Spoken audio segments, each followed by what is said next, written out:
It's all quiet in the underground bunker. Doors closed, locks bolted. But the Great One isn't just resting on his laurels. He's making sure your weekend is even better by giving you his best. This is the best of Mark Levin. Well, ladies and gentlemen, it's a pleasure to have Bill O'Reilly with us tonight. Bill, how are you, my friend? You know, I'm confused. Uh-oh. I'm calling you for advice. Can you imagine that? I'm calling Levin for advice. Well, I want to give you advice. Wear a neck brace. That's what I tell everybody. Legal advice. I'll get the neck brace, but, you know, I got these 4 shows, the Trump O'Reilly History Tour, always Trump first, 2 in Florida, 2 in Texas. And it is all about history. And I'm trying to whittle it down because there's so much that people don't know about what happened those 4 years. So I'm asking you, if you were interviewing Donald Trump, what are the 2 areas of the history of it all, what he did or did not do, that you would spotlight? First of all, if you've got so much, make it 6 shows. I think that would be great. I might do that, but we're kicking with 4. And we're going to, you know, and they're really doing well, so there may be others. But, you know, if this is a phenomenon, which it looks like it's shaping up to be, sure, we'll do more. Well, I think China is one big area because, let's be honest, Donald Trump was a leader in warning the United States and the world about what communist China was doing, what it was up to. And he really took some gutsy steps. You know, members of Congress yak about it all the time. Past presidents did too. But he really put his foot down. He took some very gutsy steps against China. And I think people can learn a lot about that. Yeah, I'd like to know what she is like as a human being as well. I mean, are you dealing with an automaton here, or are you dealing with somebody you can reason with? That's a good line of questioning. What else? And then I think another one that people are interested in is the border. I mean, he took steps that were challenged legally. He was fought in the courts by the Democrats and by members of the, I guess, Congress. And he won. And I even remember so-called legal experts, Bill, saying that he can't move the money around the way he wants to move the money around. And I was looking at it, and I said, this is done all the time. But they said, no. They were all over TV. And he and his lawyers were right, and that's how they got 400 or 500 miles of the wall. You know, I'm going to tell you something I don't think you know, and I haven't been able to confirm it, and he won't confirm it privately with me, but he might in the history show when he's on stage. The reason he got the Remain in Mexico policy, where the Mexican army actually helped the United States stem the tide of the migration, was that he was considering designating the drug cartels as terrorist groups. And that if he had done that, United States forces could have gone to Mexico and killed them, and we could have droned them. And Obrador did not want that to happen because it would have been an embarrassment for him. And I think that's part of the deal. So I am going to get into that area very specifically. But you can see what this is. So his 4 years in government were so fascinating to me as a historian. As you know, I've sold 19 million books. Good God. Almost as many as you. No, more. And I'm a history/journalist, and I'm trying to get information to the American people that the networks, New York Times, Washington Post, would never report. They wouldn't report it because they didn't want to acknowledge that Donald Trump did anything good. You know, I study a lot of history, particularly American history, and you really are a good historian. Weren't you a history teacher or something at one point? I was. I taught high school in Opelika, Monsignor Pace, which ironically is about 9 miles from the FLA Live Arena in Sunrise, Florida, where we'll open there on December 11th. And, you know, my history days in college and teaching really shaped all the rest of my career. And as you know, if you know American history, then you know a lot more about what's happening to you personally in this country. And that's why guys like you and me were so outraged, or are so outraged, that we just can't get honest news coverage anymore. People just don't know what's happening, and it's just outrageous. I want my audience to know something. You and I used to go at it pretty good, but we've gotten to know each other, which is really good. And I want the people to know you're really a good guy. You're really a sharp guy. You know this business, broadcasting like nobody else. Even Hannity will tell you that. And so I am very, very glad that we're able to communicate like this and support each other and so forth. And it's absolutely necessary given the times these days, Bill.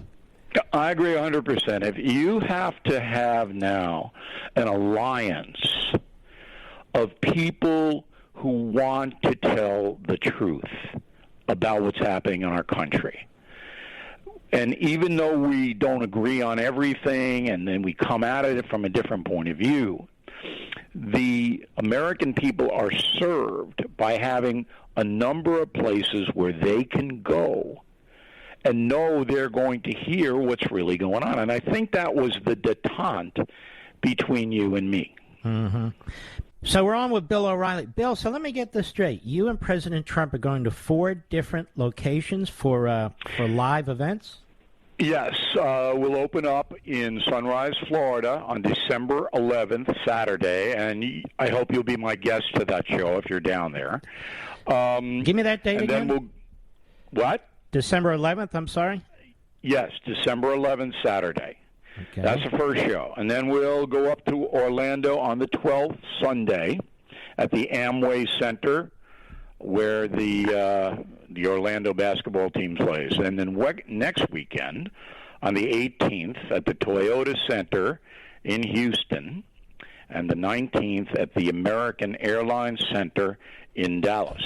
So these are huge venues. We've sold almost 30,000 tickets already. Wow. They make great Christmas and Hanukkah gifts. I mean, if somebody ever gave you a ticket to these shows, you'll be their best friend forever. Mm-hmm. Because I can tell you, after the 2 hours and 20 minutes, you're going to know more about your country than you could learn in 5 years.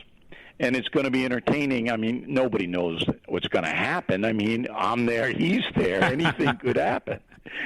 So, we're very pleased. I'm very pleased, my production company, putting it on, and the whole thing. And, again, if you're down in Florida on December 11th at Sunrise, Lauderdale, I hope you'll come and be my guest. Let me see what I can do. Seriously. Yeah, that'd be fun.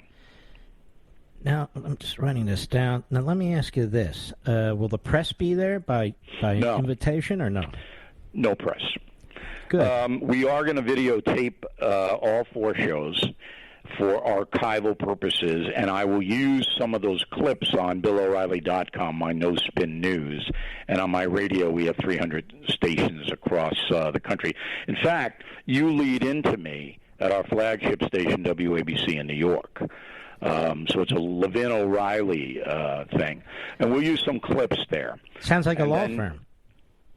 Yeah, well, I'll tell you what, if you hired us, you'd be in good stead. And then I think this was the reason that, and it took me a while to convince Donald Trump to do this. Yeah. But I said, look, you're going to have about 8 hours of tape, because he gets the tape as well. I get the tape, he gets the tape. Mm-hmm. And you can use that any way you want. And, in our discussions, and I don't think he'd mind me telling you this, I keep telling him, if you're going to run for president again, you got to change. You got to run on your record. You got a record. And specifically, when you put it up against Biden and the Democrats, my God, you don't need, the mean tweets anymore. Not to say that you don't do that sometimes, okay, but that's not the centerpiece. Your personality isn't the centerpiece. It's what you did for the country. Do you agree with that? Oh, I think that should be first and foremost. Absolutely, because if he did he's that, a hell of a record. If he did that, he'd win. I think he'd so. Win. I mean, see, it's the independence that, look, in your state, Virginia, Youngkin won because of independence. Mm-hmm. You're not going to change the minds of the left-wing loons. They're going to stay crazy. And Trump's base is not going to abandon him. You need to persuade the independents to break big, as Youngkin did, and that's what Donald Trump would have to do should he choose to run again. And what does he say when you tell him that? Yeah, he doesn't push back on it, but I think that, he is a man that is so used to if somebody hits him, he hits back. And it takes discipline not to do that. So I'm not sure he has that discipline, but it's a big prize at the end of that rainbow. 4 more years of Donald Trump, the deal maker, and that's why he was a successful president. He made deals, would bring the country back, because we are in a very, as you know, and you analyze every day, disastrous situation right now after 10 months with Biden. Look at the things they're finding out, Bill, about this Russia collusion stuff and Hillary Clinton's hand. It's unbelievable. And the corruption level, my new column on BillO'Reilly.com is called Corruption. So what you had was, you knew that the press, no matter how fictional the charges against Donald Trump were, was not going to check anything out. They were just going to run with it. There's a reporter at the New York Times named Maggie Haberman who did more than 100 anonymous-based anti-Trump stories and got a Pulitzer Prize. And everything she printed was false. She didn't give back the prize. The Pulitzer Committee didn't say, hey, you got to give it back, because it was all BS. And this is corruption. When you have a political party partnering up with the corporate media to destroy a Republican presidential candidate and then a president. That's corruption. And getting back to the history, I think that's the worst political corruption ever. Amen. In this entire republic. All right. So one more time, where if people want to find you, tell us all the places they can find you. Okay. So this is an easy situation. The Fort Lauderdale, Florida show is Saturday, December 11th. Orlando, Sunday, December 12th. Houston, Saturday, December 18th. December. And in Dallas, December 19th, Sunday.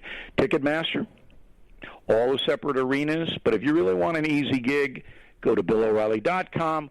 We put you right over to the box office, whatever show you'd like to go to. And it's going to be a blast.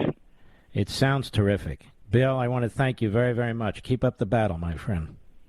Thanks for having me on, Mark. I really appreciate it. You bet. You take care of yourself. Mark Levin. There's a great evil taking place in our society. Since 1973, over 62 million babies' lives have been taken. Preborn is dedicated to saving the lives of the preborn, and every day their clinics help women in crises, sharing light and love and a free ultrasound. That changed my life, just from that ultrasound picture. You see, when an expected mother meets her baby on ultrasound and hears their heartbeat, she's more likely to choose life for her preborn baby. Would you join with me and Preborn in rescuing 20,000 babies' lives? One ultrasound is just $28, and for $140, you can sponsor 5 ultrasounds and help to save 5 babies' lives. And now, through a match, your tax-deductible gift is doubled, saving more babies' lives. To donate securely, dial pound 250 and say the keyword baby. That's pound 250 baby, or go to preborn.com/mark. That's preborn.com/mark. Preborn is a 501c3 organization.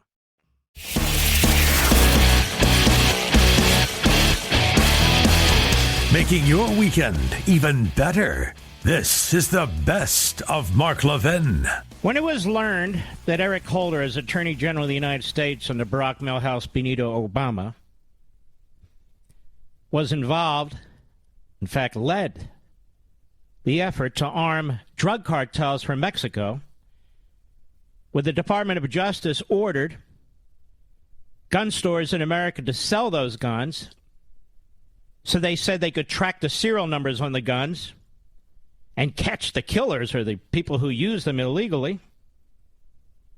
Operation Fast and Furious, when it was learned that Eric Holder was behind this, the Republicans in Congress wanted to get to the bottom of it because a brave American on the border was murdered.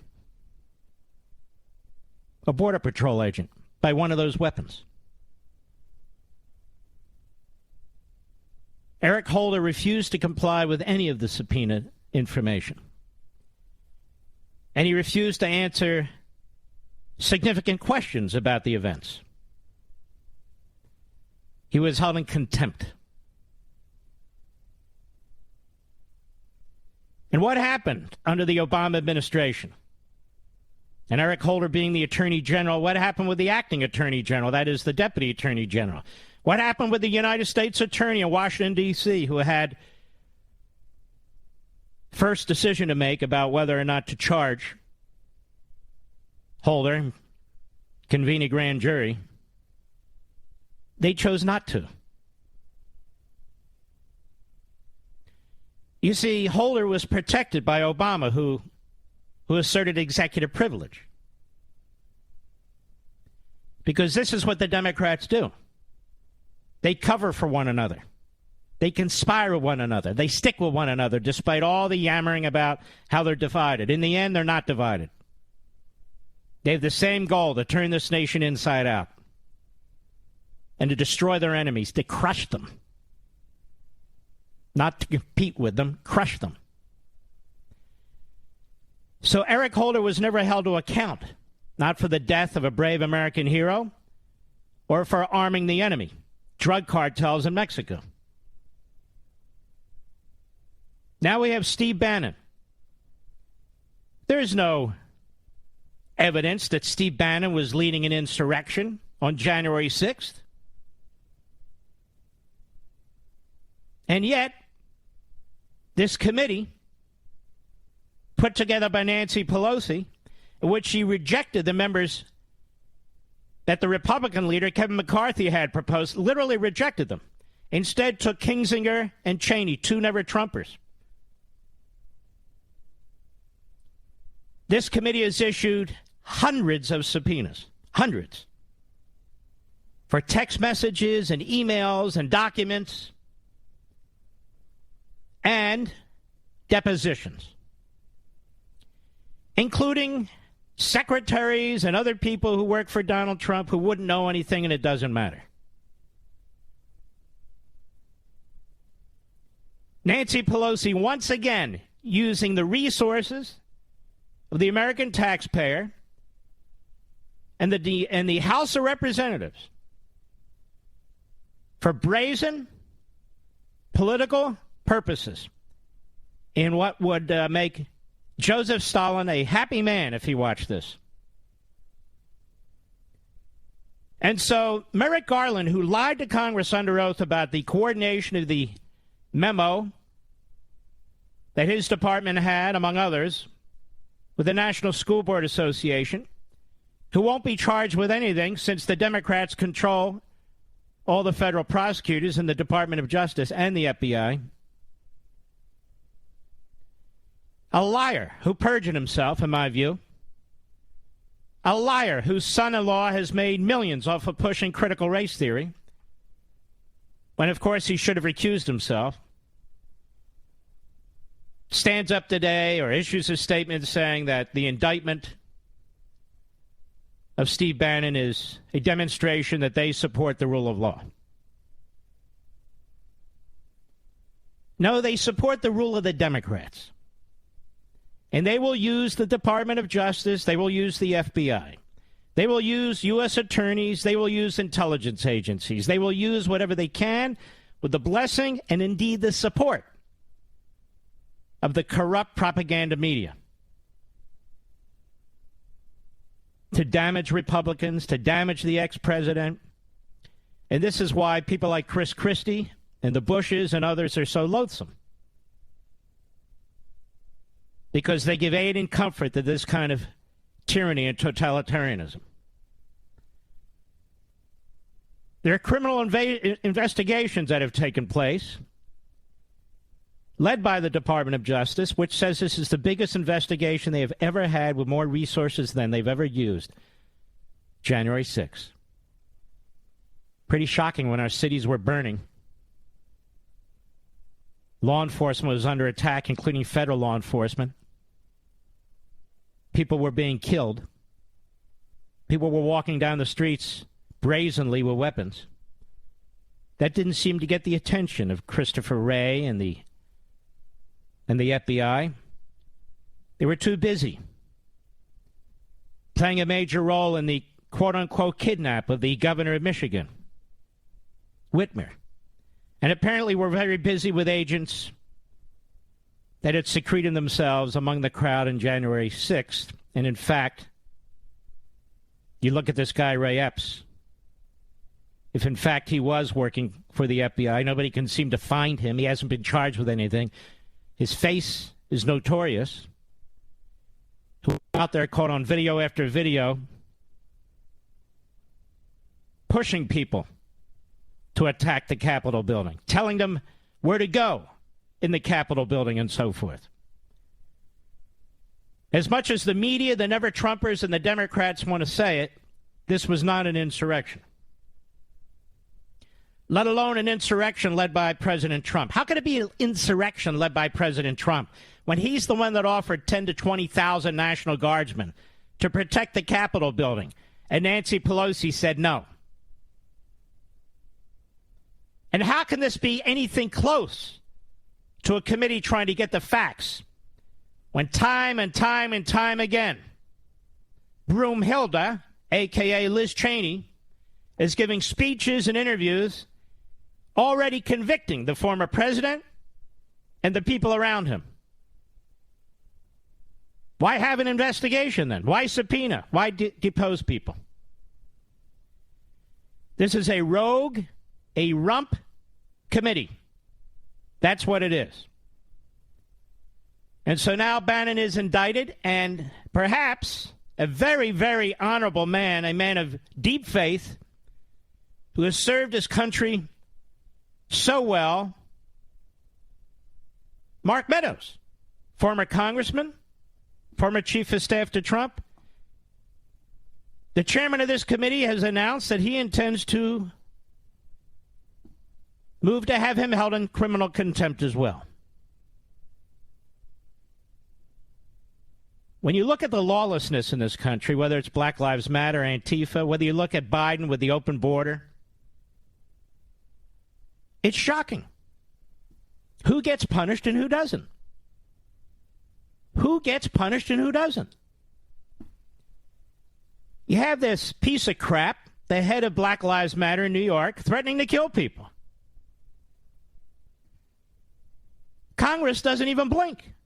There's no commission, no select committee, no regular committee. They don't even blink.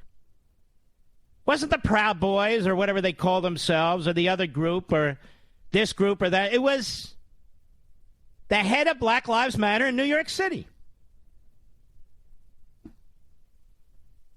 Barely gets attention. Newsbusters did a big review of the media coverage of this. Most media outlets didn't even cover it. Most media outlets didn't even cover it. Then you read the Hill newspaper. And Andy McCarthy,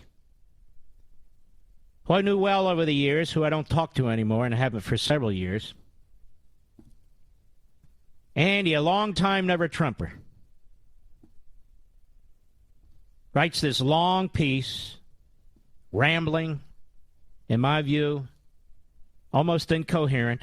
Yes, yes, yes, an ex-president probably has executive privilege authority. Yes, yes, yes, the Supreme Court in 1977, Brennan wrote the opinion, but of course they were very activists back then, almost anything went, and yes, yes, yes, but you can still go after the Bannons and the Meadows and the staffers. They're not protected.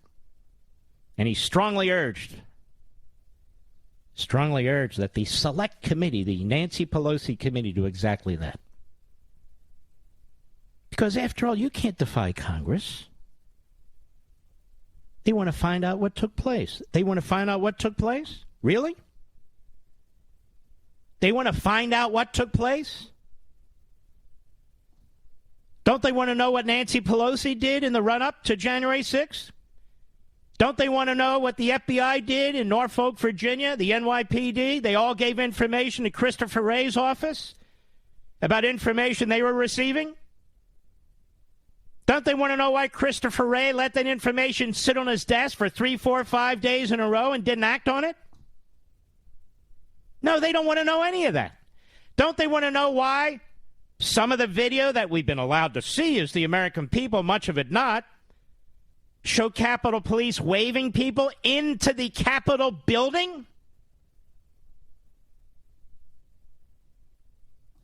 Don't they want to know why people who are basically wandering around on the grassy areas, the lawn outside the Capitol building, are threatened with felony prosecution? Don't they want to know why a federal judge of long standing ordered the U.S. Marshals to do a surprise review of that jail, the D.C. Corrections Facility, and found it to be disgusting, inhumane, violating the civil rights of the detainees there? No, they don't want to know any of that. And neither does McCarthy. This wasn't an insurrection. The people who broke into that building must be punished. The people who attacked cops, physically assaulted them, must be punished. But that's not the 700 people who have been charged.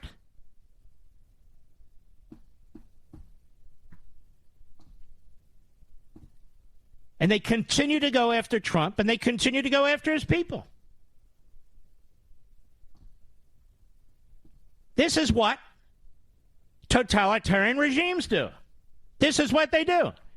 Go after the taxes, subpoena, looking for anything they can find, depositions, make preposterous legal claims. They're very lucky. They have a Democrat Attorney General, Democrat U.S. Attorney, Democrat President of the United States. So they think they can do whatever they want to do. They have an Obama-appointed judge in Washington, D.C., a radical leftist. I've looked at her background. And so the Trump legal team filed an emergency appeal to the D.C. Circuit. Now, the D.C. Circuit added a couple more judges because Harry Reid and Barack Obama wanted to control the D.C. Circuit. It's considered the second most powerful court. Now you know why. These cases wind up in federal district court in Washington, then they go to the D.C. Circuit, then maybe to the Supreme Court. So they packed the D.C. court with a couple more radical leftists. But the Federal Court of Appeals, according to Axios, yesterday agreed to temporarily bar the National Archives from releasing some of former President Trump's records to the House Select Committee investigating the January 6th insurrection. This is how they all talk now. The House Select Committee, the Pelosi hand-picked committee, the January 6th insurrection. Nobody's been charged with insurrection, treason, sabotage, nothing. The National Archives was expected to turn over the logs, draft speeches, other related documents on Friday. Trump has repeatedly tried to block the release by pursuing a legal challenge that invokes executive privilege. The U.S. Court of Appeals for D.C. set oral arguments for November 30. More when I return. Mark Levin.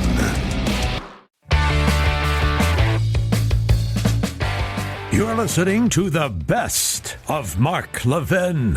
You know, folks,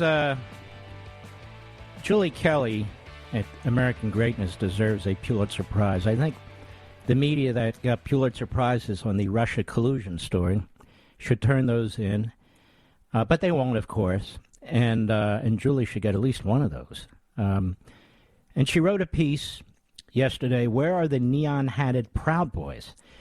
Julie Kelly, welcome back. Where are they? What's going on? Mark, thank you. Thank you so much for that. You're just overly kind. I appreciate what you just said. Yes, that's a good question. Where are all those alleged Proud Boys wearing orange neon caps on January 6th, marching with alleged leaders of the Proud Boys who, by the way, Mark, at least 5 of them are in pretrial detention, have been held denied bail, like so many January 6th defendants, languishing, rotting in prison, awaiting trials that won't start until next spring. But yet you have all of these other strange characters behind them doing pretty much the same thing that they were. But not only have they not been charged, they haven't been identified. They're not even on the FBI's most wanted list, 1,500 photographs. Not one has a neon hat on. So seems a little strange. It seems ridiculous. And you also broke the story about the conditions in the D.C. Corrections Facility. I had you on. We talked about it. We were mocked by the Washington Post's Philip Bump, who has never been to the facility to check out what took place. We now have a federal judge, Royce Lamberth, who sent the U.S. Marshals in there at a surprise inspection. And basically the judge said the conditions are disgusting. They're unacceptable. That detainees may have civil rights issues. And I noticed the Washington Post didn't pick up on that either, Julie. Did you notice that? That's, yes, another thing that seems to be missing in this huge puzzle. As they mocked us and certainly have covered with the most heated incendiary rhetoric every January 6th case and defendant, they don't seem to be interested not only in the conditions that they found for the January 6th, the political prison there, but also just the general conditions of that D.C. jail. They're so bad they're actually moving out 400 inmates. And I'm also hearing word, Mark, that they are going to be moving out a lot of the January 6th defendants as well. It's just an abusive, disgusting, drug-ridden hellhole for everyone who's there.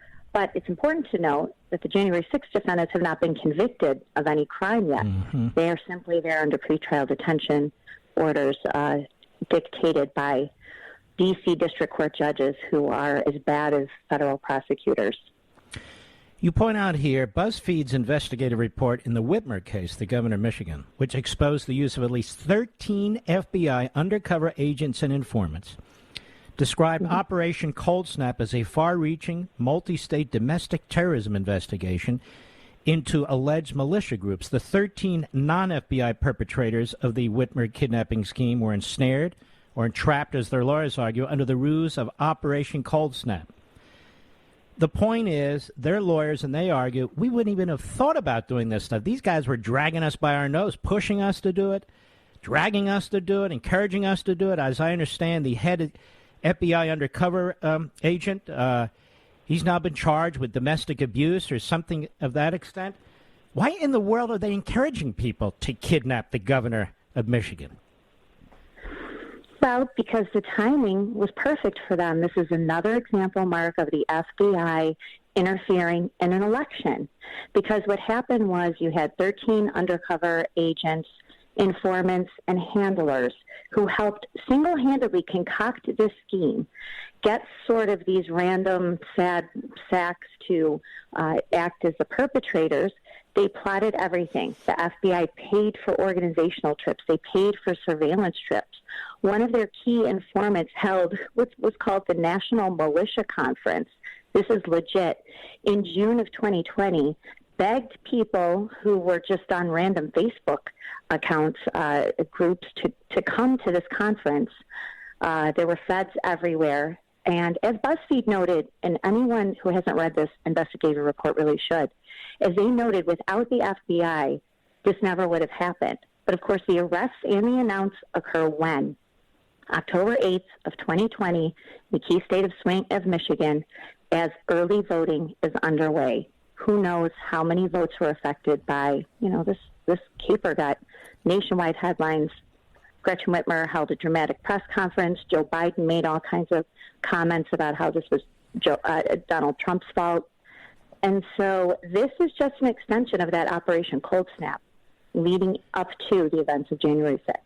And BuzzFeed is a rather liberal, if not left-wing, platform.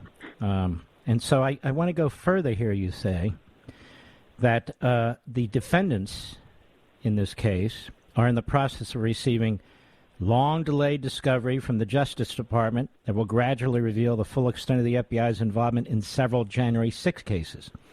In a filing last month for Glenn Croy, a Trump supporter from Colorado, pleaded guilty to one misdemeanor. Croy's defense attorney informed the court that recent discovery disclosures confirmed FBI agents were in the crowd at the Capitol that day. Of course FBI agents were in the crowd that day. There's no question FBI agents were in the crowd that day. There's no question they had informants, as you point out. People, the Proud Boys, some of the leaders were informants to the FBI. The idea that the FBI wouldn't have been in that crowd is nonsensical. It makes no sense. And when confronted on that, the Attorney General of the United States wouldn't say. If there were not, That's right. If there were not FBI agents in there, he would say, "Of course there weren't FBI agents in there." But he didn't say it, did he?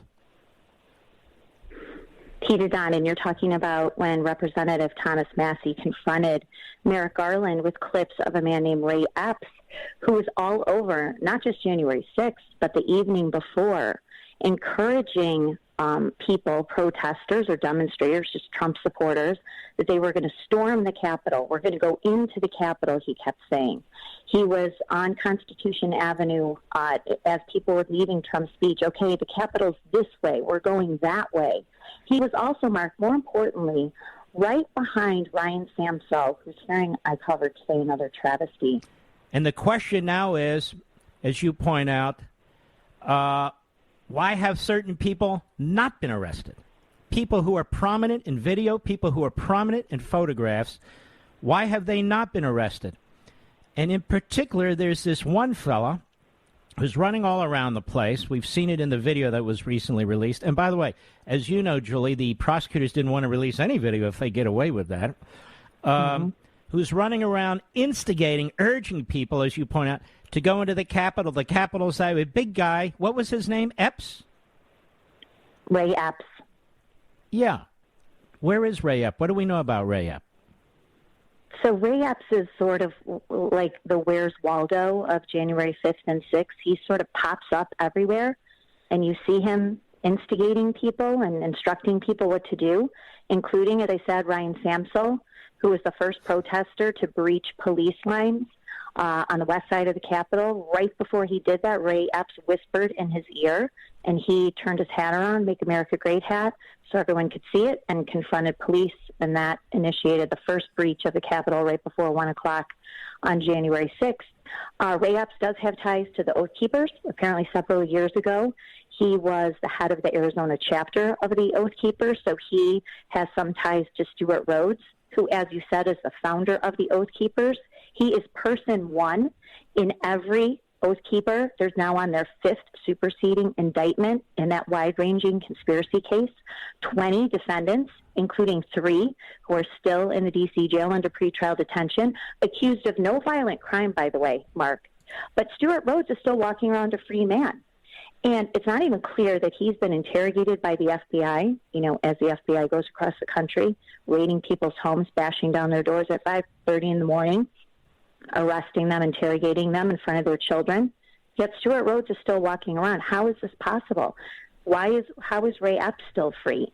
Why are these men in the neon hats with the Proud Boys infiltrated with them? Why are they not identified? You know, Mark, the New York Times already confirmed there were at least 2 informants working with the Proud Boys that day who were communicating with their FBI handler. We also now know, as I put in my report, there was at least 1 informant in the 3 percenters. So we know that there were feds involved dating back to the summer, according to the New York Times report on the Proud Boys informants.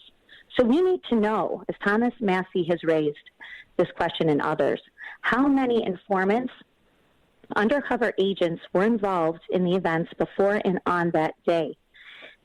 And were they so desperate to orchestrate this violence that they really put people at risk in order to create all of these optics and now this persecution of almost 700 Americans under the Capitol breach probe by Joe Biden's Justice Department? Well, you know all this, Julie Kelly. I want to thank you. Keep up the good work, okay?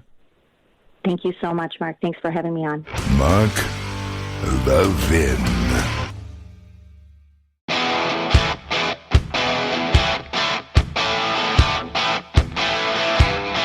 The Great One makes your weekend even better.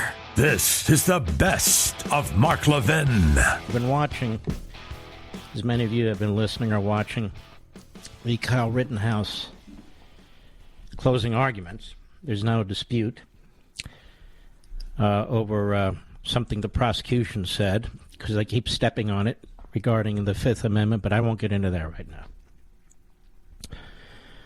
And as I watched these prosecutors, I thought to myself, most of my life I've supported prosecutors, with exceptions. But the profession. Most of my life, I've supported the Federal Bureau of Investigation, including my years at the Department of Justice in the Reagan administration. Most of my life, I've supported our intelligence agencies to protect us from our foreign enemies.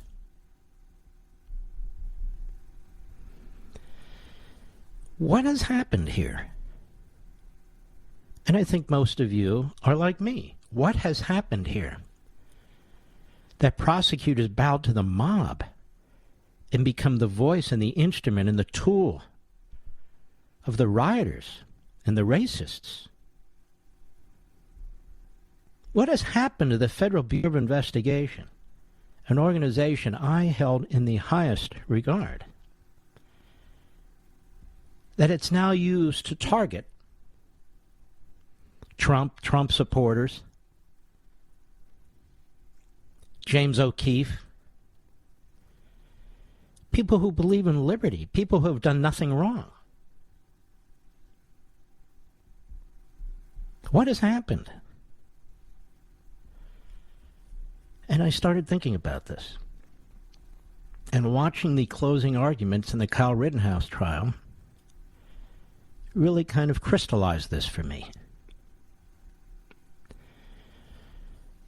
The American Marxists have not only conquered large swaths of the culture, but they are now conquering those elements in our society, those forces, those people in our society who you would expect to resist them. The United States military today, our service personnel are being subjected to critical race theory.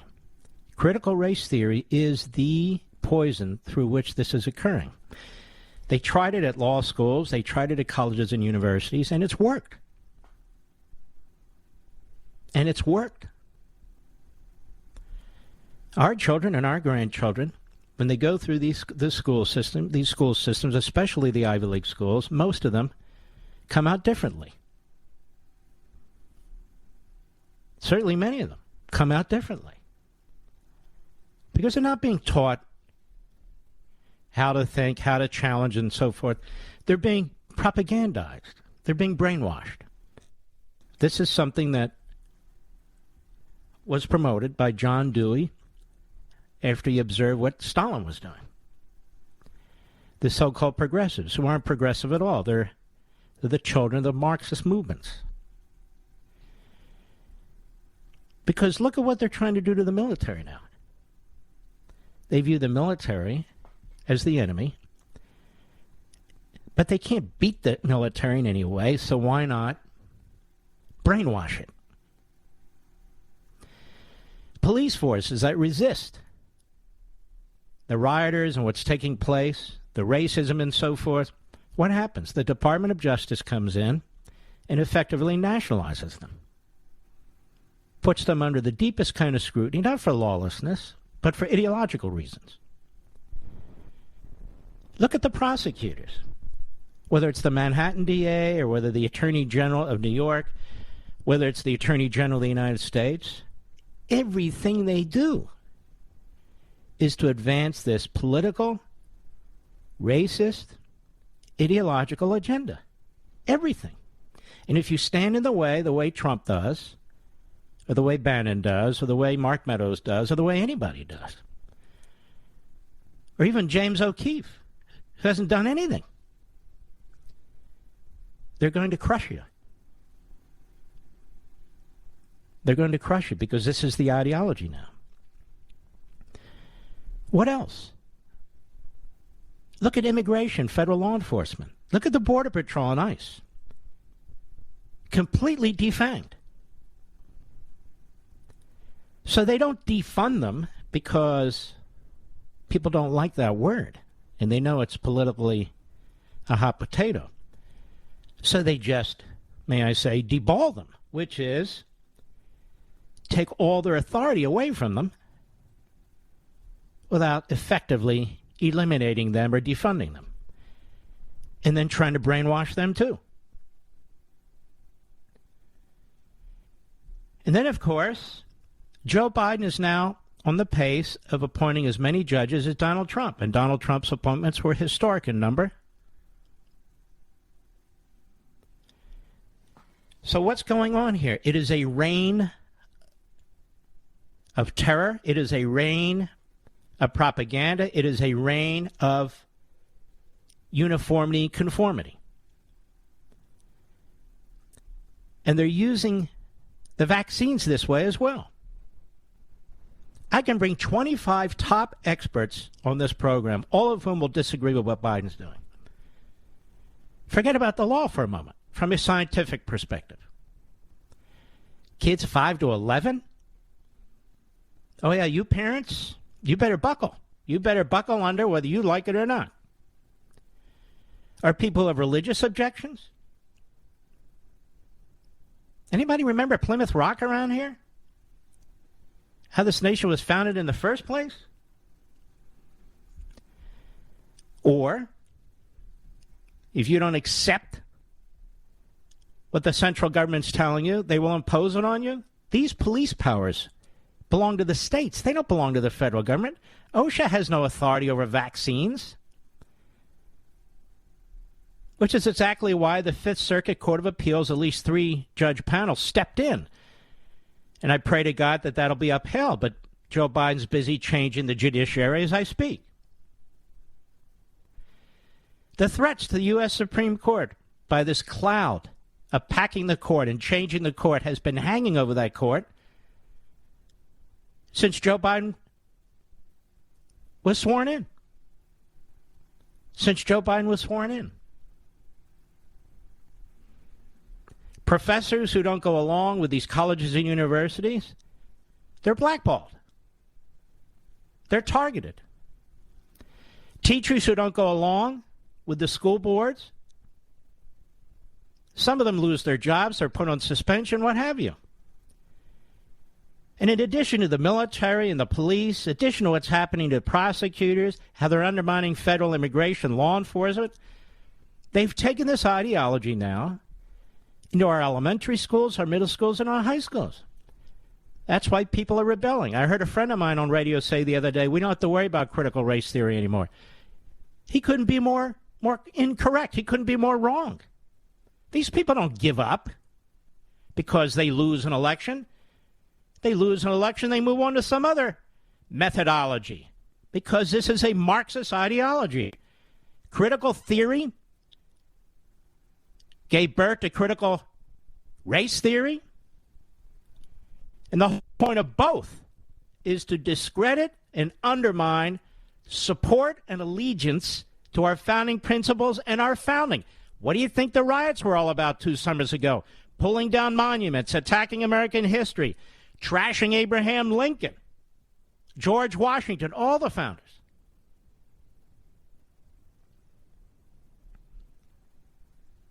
So I watched this trial, Kyle Rittenhouse, and while they have the legal analysts on, what does this mean, what does that mean, and everything, I step back and I take a bigger look. And then I take one more step. How the Republican Party and so many of its self-proclaimed leaders have no idea what's going on. You look at Chris Christie. Chris Christie doesn't have the foggiest idea what's taking place in this country. He'll attack Biden, he'll attack Trump because, he's the second coming. But all that aside, Mitch McConnell doesn't have the foggiest idea what's taking place in this country. Or John Thune, or any of the rest of them. No conceivable idea. The RNC, no idea. You know. People have to deal with this every day. They know. But these institutions that we thought were, quote unquote, with us, with the Constitution, that would uphold the Bill of Rights, that believed in sovereignty and a secure border and law and order and all the rest. They're not with us. And those that are being transformed right in front of your eyes. The reason critical race theory is being pushed on the military is to change the military. It is a greater threat than Communist China. And trust me, Communist China is the number one threat we face, except the Democrat Party in America today, its surrogates in the media and academia, its surrogates in entertainment, which are about conformity, uniformity, brainwashing, domination, ideology, and undermining the very essence of this country. Mark Levin.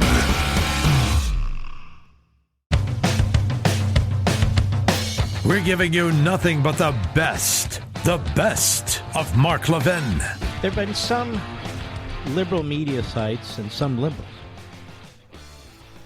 who've been talking about how the media really failed us on the Russia collusion issue. Now that Attorney Durham has indicted two people that make it quite obvious that this was a lie from beginning to end. Sarah Fisher, the media trends author over at Axios, a left-wing site, the title is The Media's Epic Fail. Stick with me. She writes, a reckoning is hitting news organizations for years-old coverage of the 2017 Steele dossier after the document's primary source was charged with lying to the FBI. It's one of the most egregious journalistic errors in modern history, and the media's response to its own mistakes have so far been tepid. Outsized coverage of the unvetted document drove a media frenzy at the start of Donald Trump's presidency that helped drive a narrative of collusion between the former president and Russia. It also helped drive an even bigger wedge between former President Trump and the press at the very beginning of his presidency. In wake of the key source's arrest and further reporting on the situation, the Washington Post last Friday corrected and removed large portions of two articles. She says, to the Post's credit, its media critic, Eric Wemple, has written at length about the mistakes made by the Post and other media outlets in their coverage of the dossier. BuzzFeed News, which made waves in 2017 by publishing the entire dossier, says it has no plans to take the document down. It's still online, accompanied by a note that says the allegations are unverified and the report contains errors. BuzzFeed defended the decision in a 2018 lawsuit by arguing that because the FBI opened an investigation into Trump's campaign ties to Russia, the dossier itself was newsworthy. Whatever the merits of its contents turned out to be, it won that case. Ben Smith, who was BuzzFeed's editor-in-chief at the time, is now a media columnist at the New York Times. He said, my view on the logic of publishing hasn't changed. Other outlets that gave the document outsized coverage have so far been less forthcoming. CNN and MSNBC did not respond to requests for comment about whether they plan to revisit or correct any of their coverage around the dossier. Mother Jones, Washington Bureau Chief David Corn, what a reprobate, began reporting about the dossier prior to the 2016 election. Asked by Wemple whether he planned to correct the record, Corn said, my priority has been to deal with the much larger topic of Russia's undisputed attack and Trump's undisputed collaboration with Moscow's cover-up. Corn did not respond to a request to speak on the record with Axios. The Wall Street Journal told Axios, we're aware of the serious questions raised by the allegations and continue to report and to follow the investigation closely. They say Axios was among the outlets that did not publish the dossier, original reporting based on its contents. Oh, really? Maybe not. But nor did it have the guts to stand up against the rest. What are they not reporting over at Axios? Axios is trying to cover its ass. The Washington Post is trying to cover its ass. This guy Wemple's trying to cover his ass. None of them were skeptical at the time. None of them. Now that the prosecutor has stepped up, now, oh, wow, look at this. Donald Trump had denied every aspect of it from day one. Isn't it interesting to you, ladies and gentlemen? I was skeptical from day one. March 2nd or 3rd, 2017, right behind this microphone. Not the dossier, but I attacked what was happening to the president-elect, candidate Trump. Attacked by every single media outlet the Associated Press, the Washington Compost, the New York Slimes, the Constipated News Network, even Stephen Colbert, a part-time proctologist who practices on the side, so to speak. What about those of us who were right about the phony Russia collusion story? You see what I mean? It's not just that the corrupt media in this country is in fact corrupt and demonstrates it over and over and over again, whether it's covering up for the Bidens, whether it's covering up for Hunter Biden, whether it's covering up for all these people and so forth. And it continues its lies to this day. Oh, there is no critical race theory being taught in Virginia schools. Yeah, right. Oh, the border's not open. Oh, okay. Oh, the budget, the spending they want. Yeah, says somebody from the New York Slimes. Oh, yes, it does actually cost zero. The media are corrupt for the reasons I said. I wrote about in Unfreedom of the Press. I talk about often, and I talked about Sunday, and I talked about it in the first hour of this show. The media are not going to make amends. They're not going to return Pulitzer Prizes. To the extent they say anything, it's to cover their butts. Nobody's been fired. Has anybody been fired at the New York Times or the Washington Post, CNN or MSNBC? No, nobody. But it's even worse than this. The media worked hand in glove with the Obama administration, which it liked and supported. It worked hand in glove with propagandists and lawless operators at the FBI and the Department of Justice and in our intel agencies. It worked hand in hand with Adam Schiff and other sleazeballs who managed to get elected to Congress, who we subsidize, including their pensions. And it worked on behalf of the Hillary campaign. In other words, the media sold out the American people. They sold out the American people. Rather than having a graphic on all their news shows and opinion shows pointing out that we are spokespeople and mouthpieces for the Democrat Party and the American Marxist movements, they still pretend to be a media. They still pretend to be journalists. Well, let me ask you a question. How? In what way? There's no similar characteristics. They don't embrace journalistic ethics. They hire dumber and dumber people who are more and more ideologically driven. Look at Chuck Todd, Hugh Hewitt's buddy. He's a disgrace. And not just Chuck Todd. Where'd they find George Stephanopoulos? Well, they found him leading the war room in the Clinton White House. Where'd they find Jake Tapper? Handgun Control Inc. and Marjorie Mezvinsky's campaign, career. I think it lasted about 4 months. Where do they find all these people? They hang out in the same social circles. Democrats will be Democrats regardless of their professions. And that's who they are. The media are utterly corrupt, even today. You have this guy, Jonathan Capehart. He has a show on the weekend on MSNBC. He's a bigot, in my opinion. The people of Virginia who voted for a black female lieutenant governor, they're racists. Of course, that makes sense, right? Oh, yeah, they're seeking absolution. From what? Or Michael Eric Dyson, probably the biggest jackass of them all. Biggest jackass of them all.